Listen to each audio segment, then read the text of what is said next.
Go ahead and say whatever you're going to say. Hello, continuing with 1984 by George Orwell. Our goal for tonight is to get from subheading Roman numeral 2 to subheading Roman numeral 3, so that'll take us from page 20 to 29. Before we start reading, we were at Walmart the other day, and the girl who checked us out of the express lane looked like she stepped out of the pages of this book. She looked like she was 27 years old and a member of the Anti-Sex League, and the only thing missing was the bright-colored sash around her waist to accentuate the shapeliness of her hips. Let's see what happens with Winston and the Walmart checkout girl, starting on page 20. Okay. As he put his hand to the doorknob, Winston saw that he had left the diary open on the table. Down with Big Brother was written all over it, in letters almost big enough to be legible across the room. It was an inconceivably stupid thing to have done. But, he realized, even in his panic, he had not wanted to smudge the creamy paper by shutting the book while the ink was wet. He drew in his breath and opened the door. Instantly, a warm wave of relief flowed through him. A colorless, crushed-looking woman with wispy hair and a lined face was standing outside. "Oh, comrade," she began in a dreary, whining sort of voice. "I thought I heard you come in. Do you think you could come across and have a look at our kitchen sink? It's got blocked up and..." It was Mrs. Parsons, the wife of a neighbor on the same floor. Mrs. was a word somewhat discountenanced by the party. You were supposed to call everyone comrade, but with some women one used it instinctively. She was a woman of about 30, but looking much older. One had the impression that there was dust in the creases of her face. That's pretty insulting. Winston followed her down the passage. These amateur repair jobs were an almost daily irritation. Victory mansions were old flats built in 1930 or thereabouts and were falling to pieces. The plaster flaked constantly from ceilings and walls, the pipes burst in every hard frost, the roof leaked whenever there was snow, the heating system was usually running at half steam when it was not closed down altogether from motives of economy. Repairs, except what you could do for yourself, had to be sanctioned by remote committees which were liable to hold up even the mending of a window pane for 2 years. "Of course, it's only because Tom isn't home," said Mrs. Parsons vaguely. The Parsons' flat was bigger than Winston's, and dingy in a different way. Everything had a battered, trampled-on look, as though the place had just been visited by some violent animal. Large violent animal. Games impedimenta. Hockey sticks, boxing gloves, a burst football, a pair of sweaty shorts turned inside out, lay all over the floor, and on the table there was a litter of dirty dishes and dog-eared exercise books. On the walls were scarlet banners of the Youth League and the Spies, and a full-sized poster of Big Brother. There was the usual boiled cabbage smell, we just ate some of that, common to the whole building, but it was shot through by a sharper reek of sweat, which one knew at this first sniff, though it was hard to say how, was the sweat of some person not present at the moment. In another room, someone with a comb and a piece of toilet paper was trying to keep tune with the military music which was still issuing from the telescreen. "It's the children," said Mrs. Parsons, casting a half-apprehensive glance at the door. "They haven't been out today, and, of course..." She had a habit of breaking off her sentences in the middle. The kitchen sink was full nearly to the brim with filthy greenish water which smelt worse than ever of cabbage. Winston knelt down and examined the angled joint of the pipe. He hated using his hands, and he hated bending down, which was always liable to start him coughing.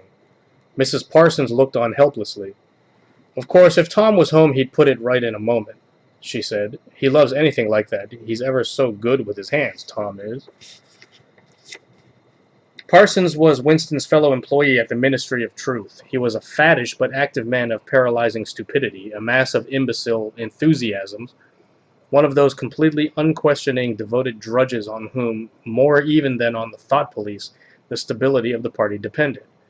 At 35, he had just been unwillingly evicted from the Youth League, and before graduating into the Youth League, he had managed to stay on in the Spies for a year beyond the statutory age.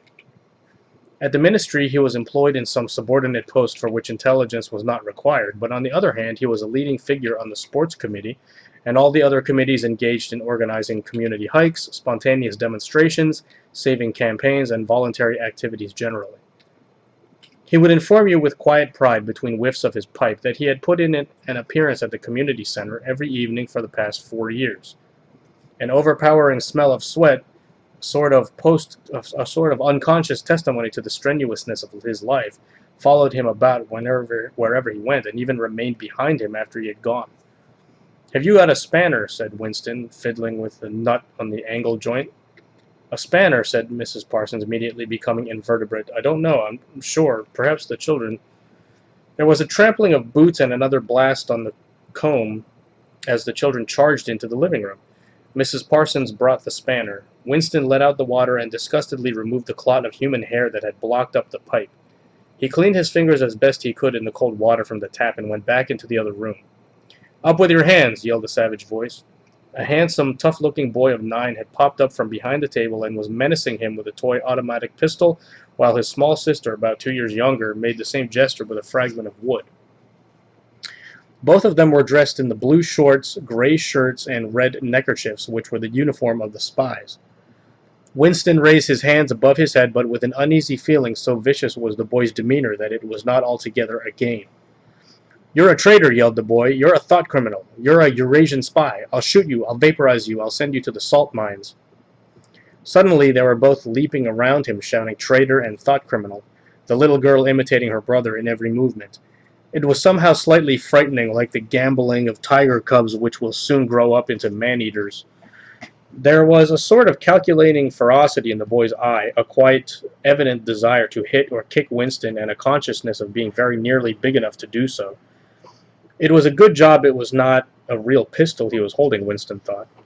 Mrs. Parsons' eyes flitted nervously from Winston to the children and back again. In the better light of the living room, he noticed with interest that there actually was dust in the creases of her face. "They do get so nosy," she said. "They're disappointed because they couldn't go to see the hanging, but that's what it is. I'm too busy to take them, and Tom won't be back from work in time." "Why can't we go and see the hanging?" roared the boy in his huge voice. "Want to see the hanging, want to see the hanging," chanted the little girl, still capering around. Some Eurasian prisoners guilty of war crimes were to be hanged in the park that evening, Winston remembered. This happened about once a month and was a popular spectacle. Children always clamored to be taken in to see it. He took his leave of Mrs. Parsons and made for the door. But he had not gone 6 steps down the passage when something hit the back of his neck, an agonizingly painful blow. It was as though a red-hot wire had been jabbed into him. He spun round just in time to see Mrs. Parsons dragging her son back into the doorway while the boy pocketed a catapult. "Goldstein!" bellowed the boy as the door closed on him, but what most struck Winston was the look of helpless fright on the woman's grayish face. Back in the flat, he stepped quickly past the telescreen and sat down at the table again, still rubbing his neck. The music from the telescreen had stopped. Instead, a clipped military voice was reading out with a sort of brutal relish a description of the armaments of the new floating fortress which had just been anchored between Iceland and the Faroe Islands.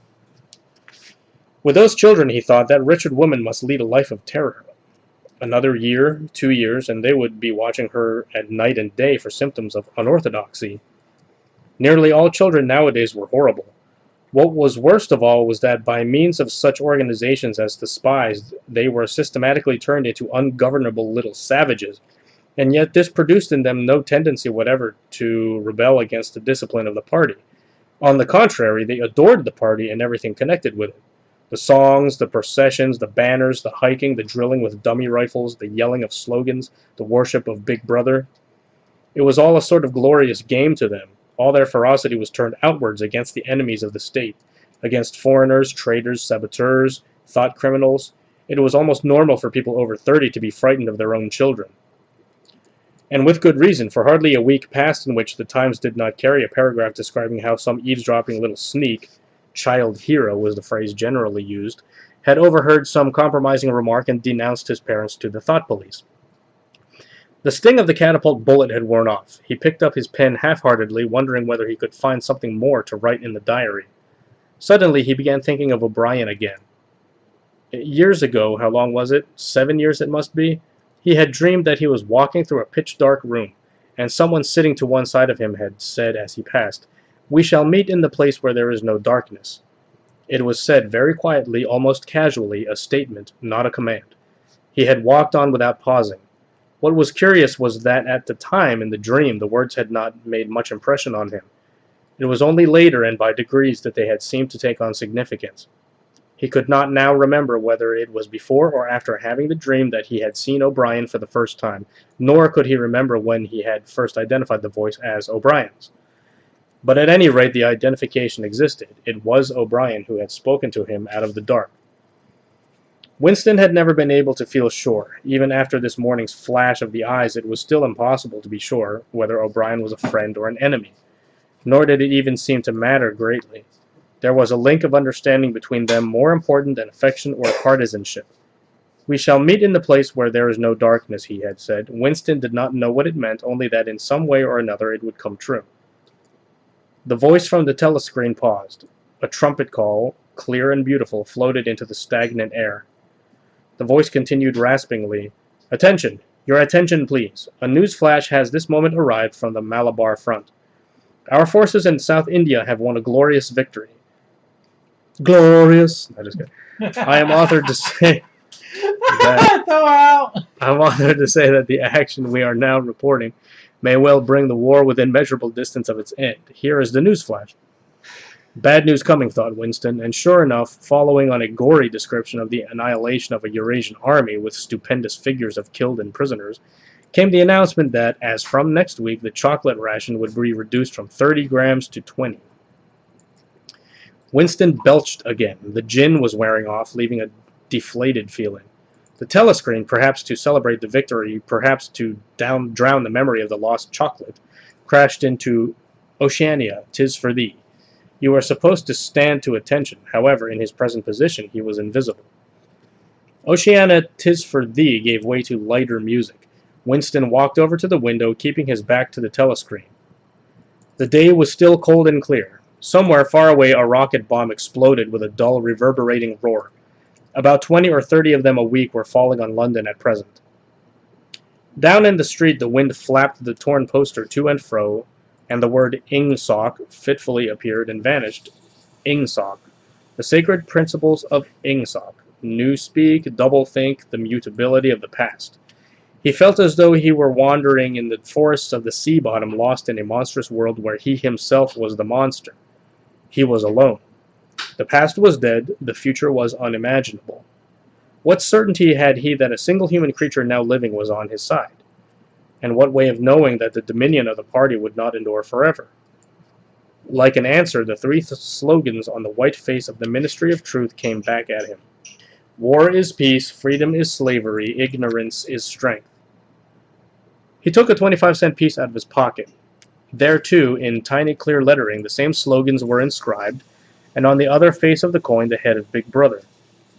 Even from the coin the eyes pursued you, on coins, on stamps, on the covers of books, on banners, on posters, and on the wrapping of a cigarette packet, everywhere. Always the eyes watching you and the voice enveloping you. Asleep or awake, working or eating, indoors or out of doors, in the bed or in the bath, no escape. Nothing was your own except a few cubic centimeters inside your skull.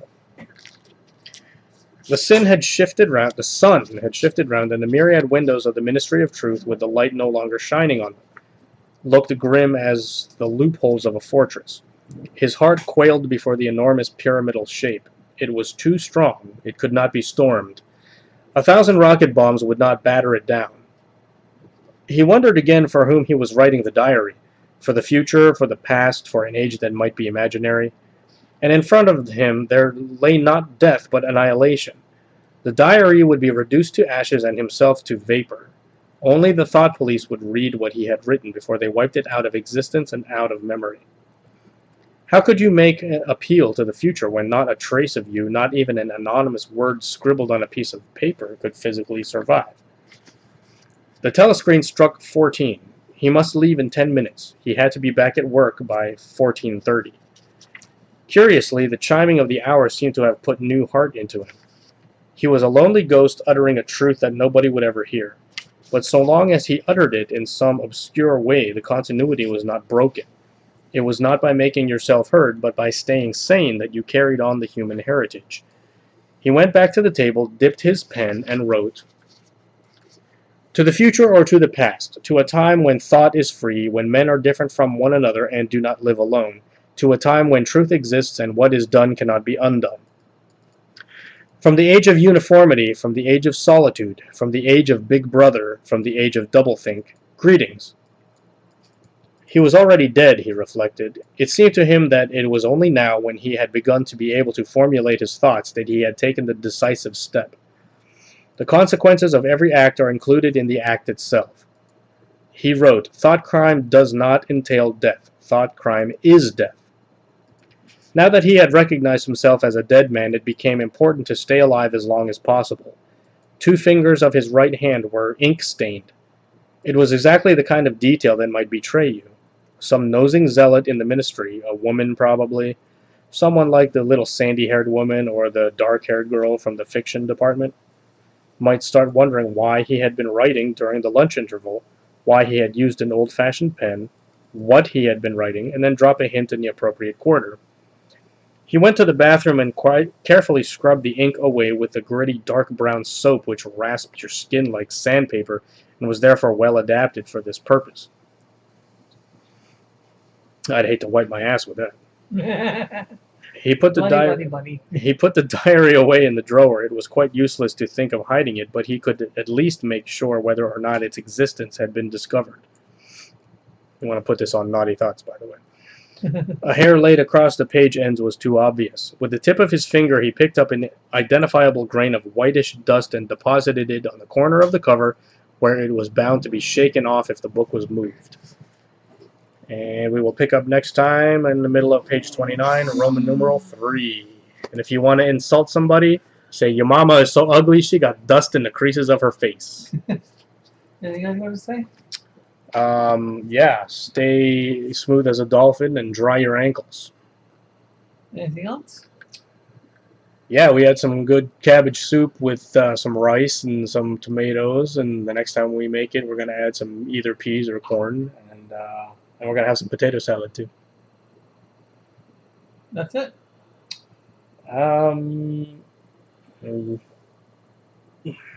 Yeah, we're going to finish playing Transamerica too, and I'm about to fall off the cliff.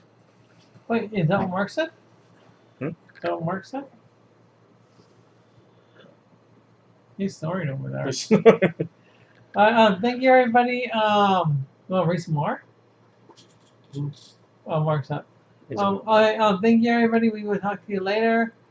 Stay tuned for more story time, and we'll be back when we can. All right, bye.